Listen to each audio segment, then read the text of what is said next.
Around 40% of women in China, South Korea, Thailand, and the Philippines use skin whitening products to achieve a lighter complexion. In Nigeria, 77% of women partake in the practice, according to the World Health Organization. Dr. Asima Shobande runs a center in Nigeria, and her own patients ask her why she chooses not to whiten her skin. In response, Shobande says she's just fine the way she is. My father kept ingraining in me growing up that my skin was beautiful the way it was, and so he encouraged all the female members of our family not to engage in skin lightening. And I think we also saw the side effects, the people around us who were experiencing the side effects of skin lightening, and we didn't want that for ourselves. And so that combined with my father's affirmations of how beautiful we all were in our skin, I think that really helped me. The side effects of skin whitening can range from discoloration and stretch marks to long-term damage to the kidneys, adrenal glands, and your DNA. Despite these and many other risks, millions of women, predominantly in South Asian, Latin American, and African countries, continue to whiten their skin. Skin whitening and lightening is very common in Nigeria. In fact, most ladies use skin lightening products as part of their regular skincare routines, and they don't even see it as an issue, so to speak, in that they're lightening their skin. They just see it as more like something normal. So it's more seen as abnormal if you are not using something to try to lighten your skin. Shobande says most girls start lightening their skin with over-the-counter products around 13 or 14 years old.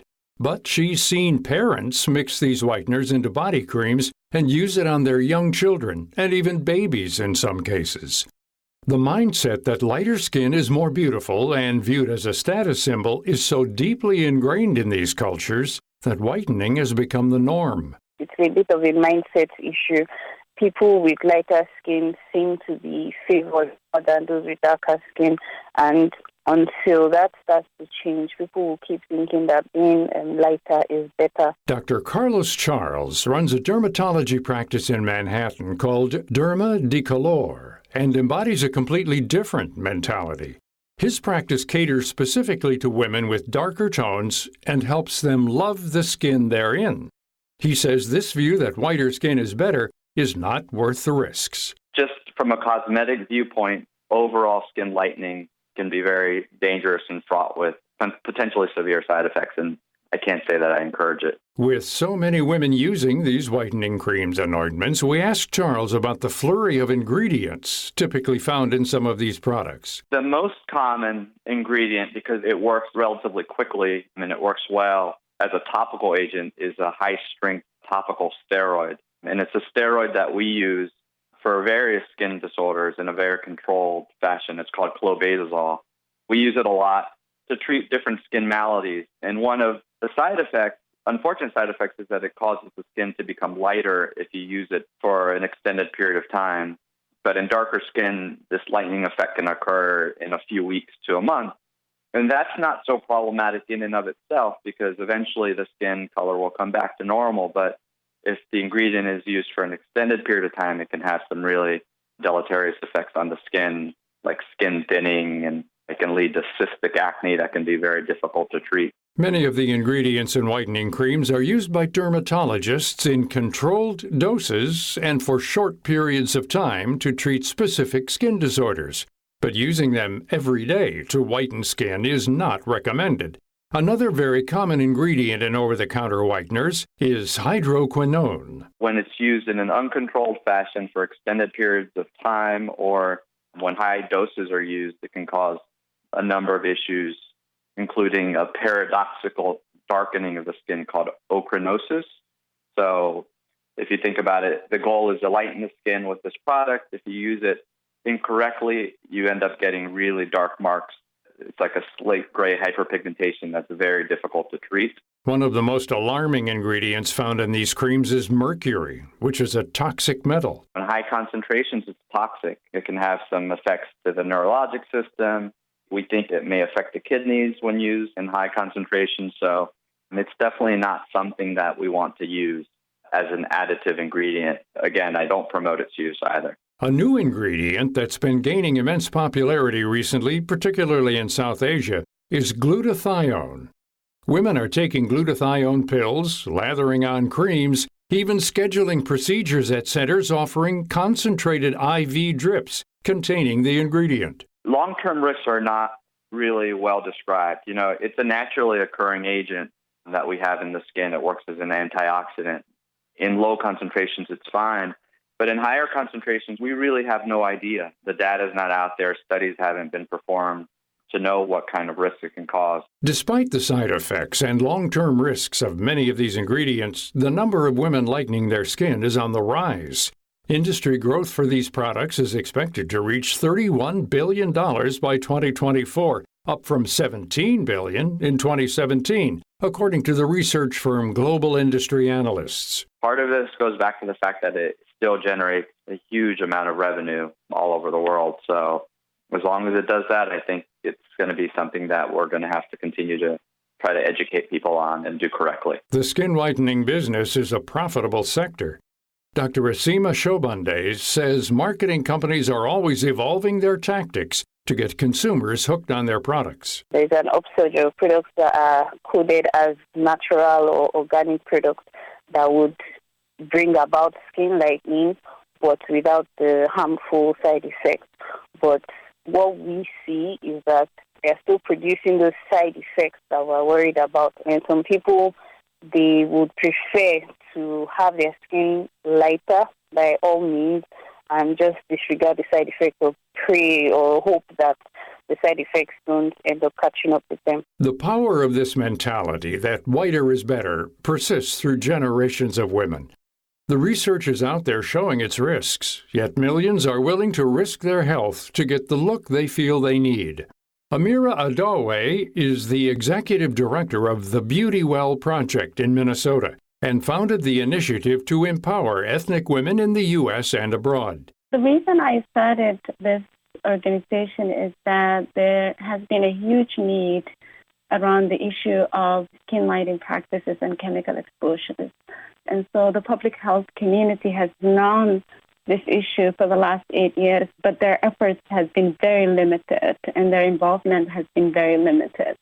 And so that's one of the reasons actually that made me start this, so we actually educate communities and do advocacy around it and establish it as a public health issue, because this is impacting predominantly communities of color. Adowe grew up in Somalia and moved to the U.S., so understands the pressures many girls face as they grow older. What I have seen is that these young girls internalize that over time, and that they see those who are older than them using skin lightening, so they want to do similar thing.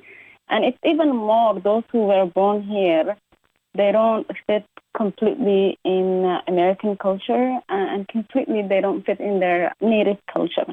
And so you see that identity issue, which also increases their likelihood of developing low self-esteem, and by default they will use a lot of makeups and then eventually they start to use skin lighting products. Adowe is determined to break the cycle through greater advocacy and awareness. What I've been doing for the last 8 years is to really go into communities, educate them about what mercury is. They don't even know what mercury is, especially even those who sell these illegal products, these individuals that don't even speak the language. So how do we educate them about what basics of mercury and other toxic chemicals? So we increase their health literacy, and then as a result of that, we're seeing people that stop using skin lighting. But again, this is so much embedded in the culture that we're not only focusing on the public health side, but we're also focusing on ways to change the culture. Ending the beauty standard of skin whitening calls for a multi-pronged approach. Women need to fully understand the short and long-term dangers of using these products, but also need to feel empowered in their own natural skin. The cultural mindset that whiter skin reigns above all else is outdated. And changing this view starts with the companies who are marketing to these women and with the women themselves, standing up and taking a stance against the beauty routine of skin whitening. To learn more about this topic and all of our guests, visit viewpointsradio.org. This segment is written and produced by Amira Zaveri. I'm Gary Price. Coming up, one woman's struggle to be heard when Viewpoints continues.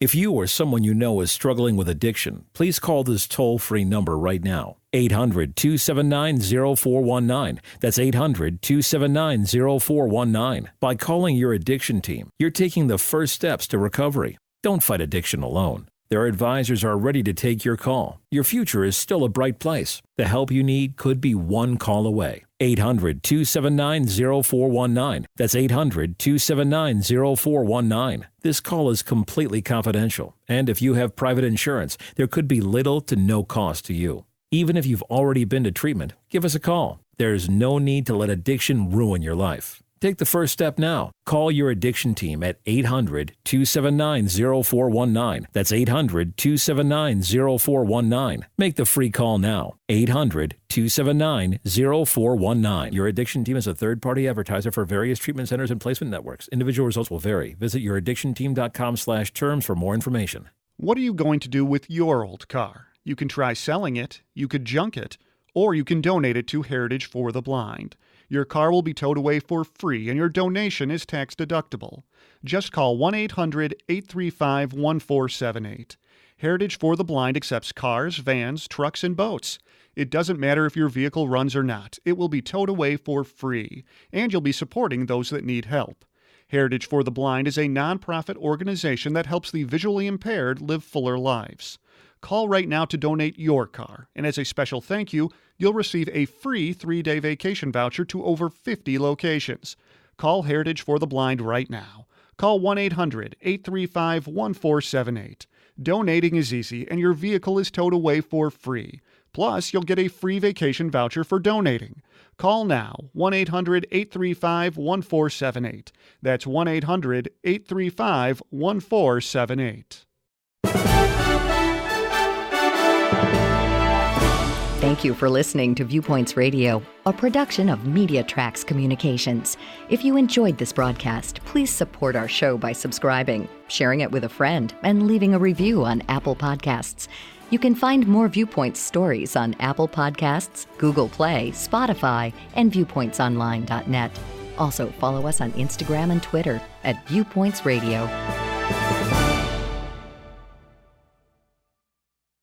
Coming up next week.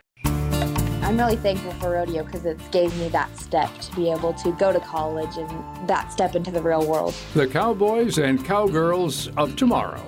Then, according to some studies, the McDonald's arches are more recognizable worldwide than the Christian cross, which is crazy if you think about it. When did fast food become a global phenomenon? I'm Marty Peterson. And I'm Gary Price.